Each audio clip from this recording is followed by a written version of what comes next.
Il faut des mots pour parler des mots. Mais quand trois mots sont à placer sans rapport avec nos mots, c'est des mots, des mots. Et voilà les mots. Quand on parle de problèmes cardiaques, on parle souvent d'hypertension. Moi, c'est plutôt mon ventre qui est hyper tendu, hein. Surtout pendant les fêtes, là. Oui, pourquoi pas, mais non, aucun rapport en fait. Non, mais parce que, en fait, j'avais pensé, après, et si tu veux, bon, on pourrait peut-être, en fait... Oui, bon, on peut passer à mon émission, là? Donc, sais-tu plutôt ce qu'est l'hypertension? Ah oui, c'est comme les magasins.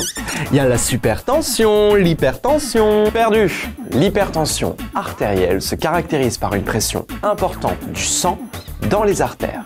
En fait, c'est une maladie silencieuse qui peut avoir des origines diverses. Âge, hérédité, alimentation, mais aussi parfois syndrome d'apnée du sommeil. Concrètement, tu entends quoi par apnée du sommeil? On y reviendra plus tard. Le risque avec cette maladie, c'est que comme elle reste longtemps sans symptômes, elle se développe sournoisement et elle peut provoquer à long terme des complications, voire même d'autres maladies. Une sorte d'avalanche de maladies. L'hypertension augmente notamment le risque d'accident cardiovasculaire. Elle est aussi la première cause d'insuffisance rénale.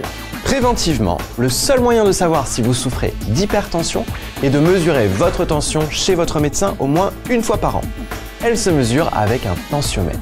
Les facteurs de risque d'une hypertension artérielle sont le surpoids, l'absence d'activité physique, une alimentation inadaptée, le tabac, l'alcool et le stress. Et moi, je cumule tous ces facteurs, là?